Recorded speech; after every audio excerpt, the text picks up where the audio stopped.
Okay guys, so now we're going to show you how to cook the vegetables for your zero willpower meals. So there are four main vegetables we like to use. You can see them here. Basically though, the way you cook all of these vegetables or any vegetable in the zero willpower system is going to be the same. You're going to be steaming all of these, and the best way to do it is with this right here. This is a little thing that fans out, and you can put it in the bottom of your pot, and all the vegetables will just rest on top of this, and you'll have boiling water beneath this basically.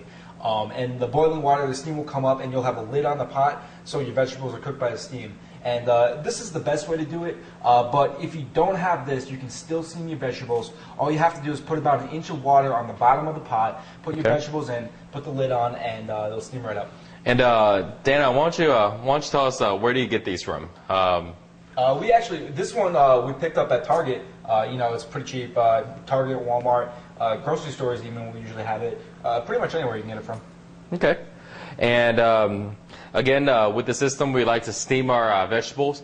But if you like to go ahead and cook it in a frying pan or another way of doing it, that's fine also. Just kind of keep in mind, because we want to keep low in calories and fats. You want to make sure when you're using your oil just to use a little bit.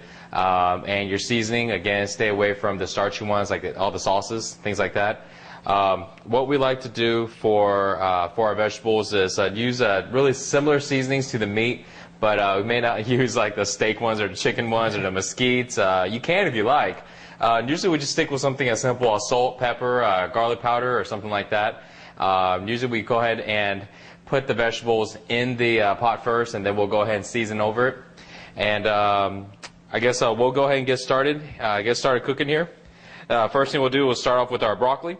And usually with the broccoli, we'd usually go with crown heads instead of the whole thing, just because I really don't like to eat the end pieces. What about you, Dan? You like to eat those? Yeah, that's exactly what I do. I just buy the heads. Yeah, the heads. Yeah. So let's cut it up into. Usually, I like my pieces to be kind of medium sized. I don't really want them to be very small. And then, you know, once you steam them, they kind of break pretty easily anyways. So we'll kind of just cut them into kind of a mediocre size here. And all right, so let's go and cut off our broccoli. So important thing to know with vegetables is that this looks like a ton of stuff, but we're actually only showing you part of what we're actually cooking. Because the vegetables, you need a big volume of them to produce a small volume of cooked vegetables, because they shrink up a lot in the steaming process. Yeah, especially on spinach. Yeah, definitely. Yeah, we actually have like a huge tub of spinach, which really only make like maybe like 4 or 5 meals. Yeah. Another really important thing to keep in mind with the vegetables is that even more so than with the meat, I think, they cook a lot in the microwave. So you want to get them like very, very crisp when you cook them.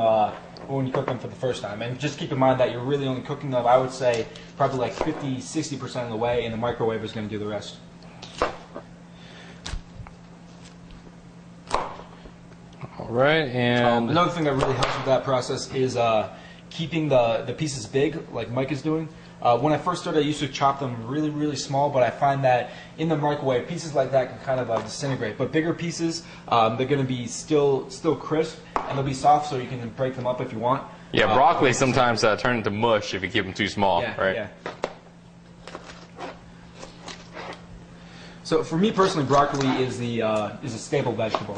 I would say probably like at least 75% of my meals are with broccoli, just because it's so easy, and I personally like the taste a lot. And you know, if you're looking for just one to keep it simple, I would say the broccoli is what you want to go with.